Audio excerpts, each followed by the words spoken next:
Muy buenos días. Hoy le voy a hablar sobre lo que es la parte de ADN. Saben muy bien que la dogma central de la biología molecular se basa en el contenido de la información del ADN hasta su resultado final, que es la codificación de la proteína. Entonces es fundamental conocer el funcionamiento del ADN y su composición. Entonces, hoy vamos a ver lo que es el ADN, que es un acrónimo de ácido desoxirribonucleótido. Obviamente después está la parte de ácido ribonucleótido, que es el ARN. Eso lo vamos a ver en la parte de transcripción y la traducción. Como primer tema, tiene que entender que la composición del ADN es bastante simple. Por ejemplo, que tiene los que son los pares de purina, que son adenina y guacilo, y la parte de pirimidina, que es citosina y timina. Después estos componentes se van enrollando, obviamente. Creo que es una forma fácil de entender si piensan como los viejos cassettes, en donde tiene la cinta electromagnética en forma de fideo. Y ese fideo no puede estar desorganizado porque se dañarían. Entonces tiene que enrollar de alguna manera para formar lo que es el cromosoma. En nuestro cuerpo, los seres humanos tenemos 23 pares de cromosomas. 23 viene de la parte materna, 23 viene de la parte de materna y paterna, cada uno de ellos, 23 cada uno, durante lo que es la fusión de ovocito y el espermatozoide. Recuerden que cuando hacen la fusión del espermatozoide con el ovocito, no hay un estadio de la duración es mínima, ya entran directamente en la parte de mitosis, o sea, duplican su carga genética para entrar en la división. Eso más adelante vamos a verlo todo junto. Después hay unas estructuras que se llaman histonas, que sirven en forma estructural para que el ADN, la fibra de ADN, se enrolle entre ellas para formar el nucleosoma. Seis nucleosomas van a formar una estructura llamada solenoide, y ese solenoide lo vamos a ver en esta zona. Después se van uniendo, bueno, se forma el cromosoma, que contiene el telómero, centrómero y el telómero. El telómero, una de las causas de por qué genera una mutación o la aparición de cáncer, es que el telómero, hay mucha cantidad de timina, pero a medida que nosotros vamos envejeciendo, esa parte del telómero se va reduciendo visiblemente, y esto potencialmente dañaría la información genética. Después, ¿por qué pasa esto? Después lo vamos a ir viendo más adelante.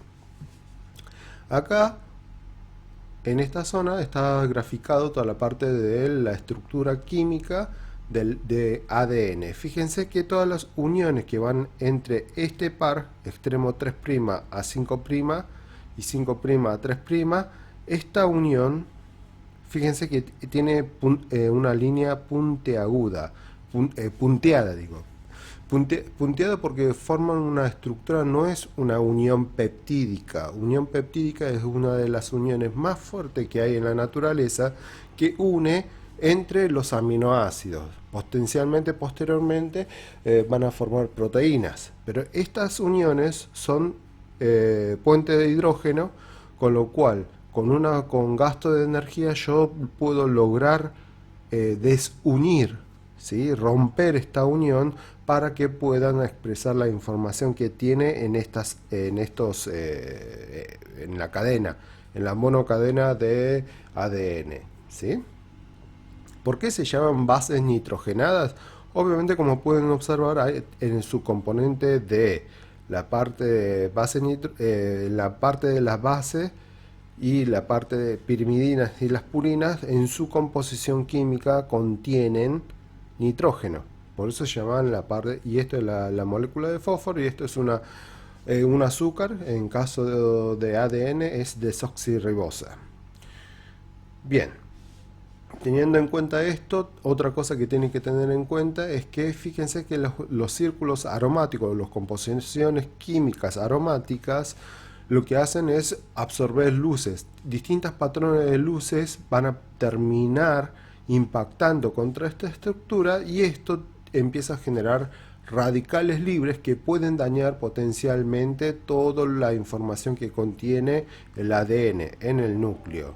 Y en el caso de nosotros de exponernos al sol en la playa, hace que los rayos ultravioletas empiezan a estimular esto y generar radicales libres, y como un método de protección el melanocito va a generar melanina, posteriormente se une para formar melanosomas para proteger la parte de información que contiene el núcleo. Por eso nos bronceamos en el verano.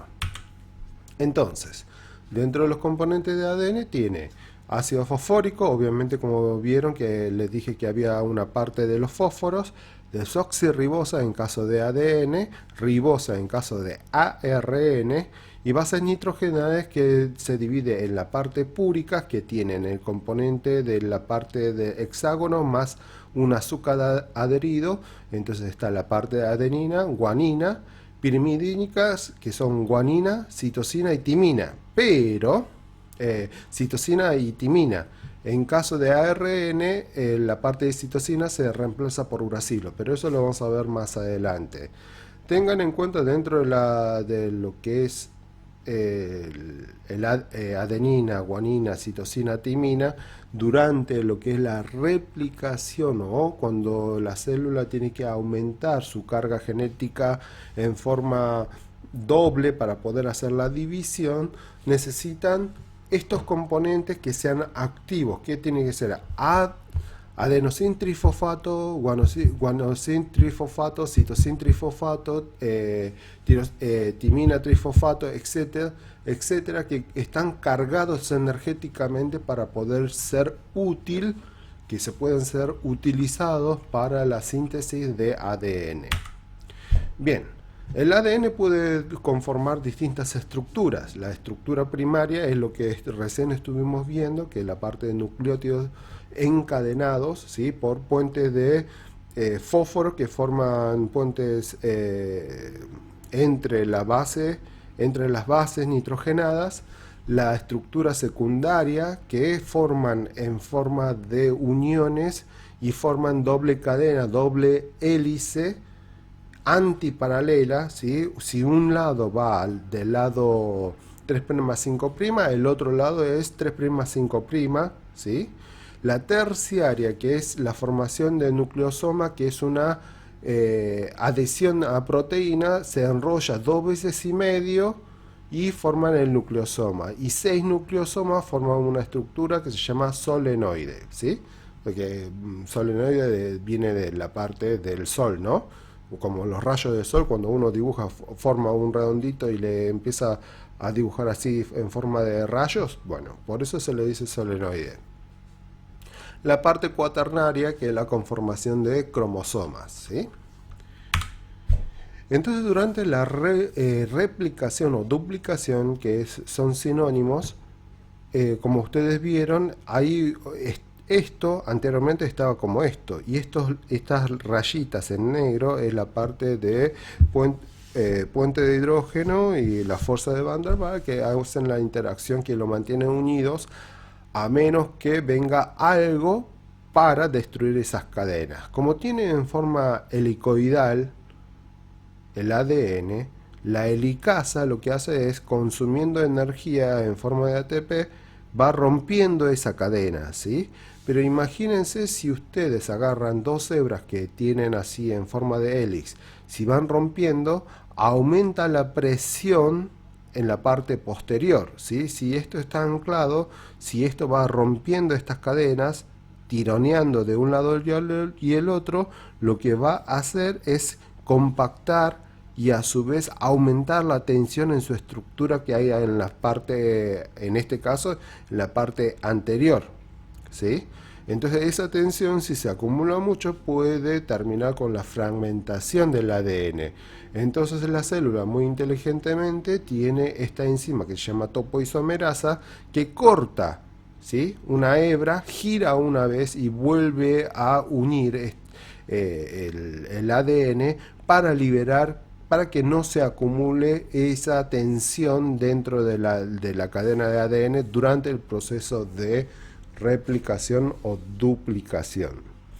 Después tenemos una ADN polimerasa, la helicasa. Siempre hay factores promotores, etcétera, pero no voy a entrar en detalle. Pero la helicasa va abriendo camino, la ADN polimerasa entra y la que avanza desde 3' a 5' va en forma continua, ¿sí? Pero el ADN tiene una hebra que agarra como original el 3', 5', no tiene ningún problema, sigue avanzando y listo. Pero en caso de la otra hebra, la contrahebra que tiene que avanzar desde 5' a 3', lo que va a terminar haciendo es fabricar en fragmentos, ¿sí?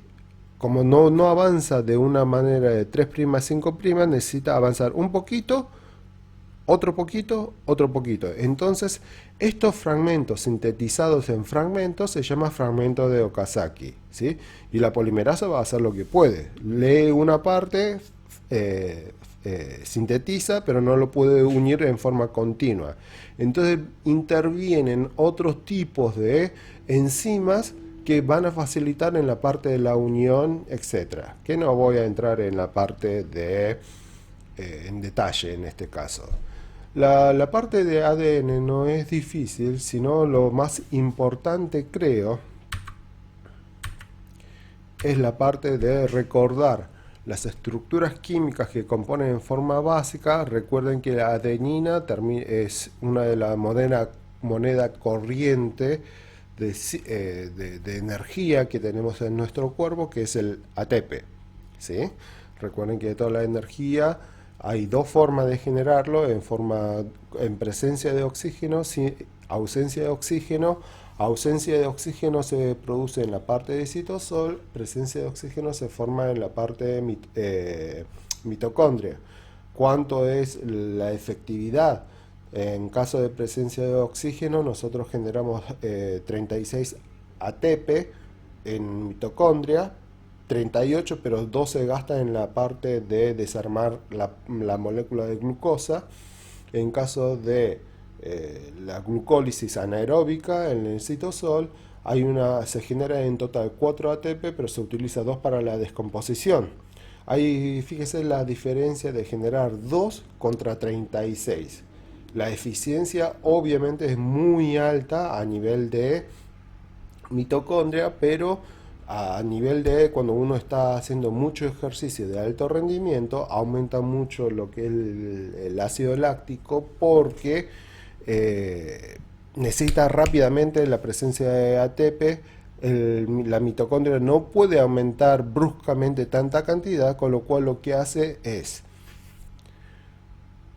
destruyo rápidamente la glucosa para generar mayor cantidad de ATP, o sea, muy ineficiente, pero me permite salir del apuro. Pero en contra lo que hace es aumentar mucho la concentración de ácido láctico a nivel de nuestro cuerpo. Y el ácido láctico tiene que pasar por los vasos, o sea, tiene que ser transportado a través de la sangre, ir al hígado y volver a convertirse en el hígado en la parte de glucosa. Así que es un doble, o sea, pago un precio a corto plazo, pero después el cuerpo necesita más cantidad de energía para poder volver a compensar todo eso. Bueno, la información que tengo preparada en el día de hoy, esto es todo. La próxima vendré con la parte de transcripción y luego la traducción. Muchas gracias y nos vemos pronto.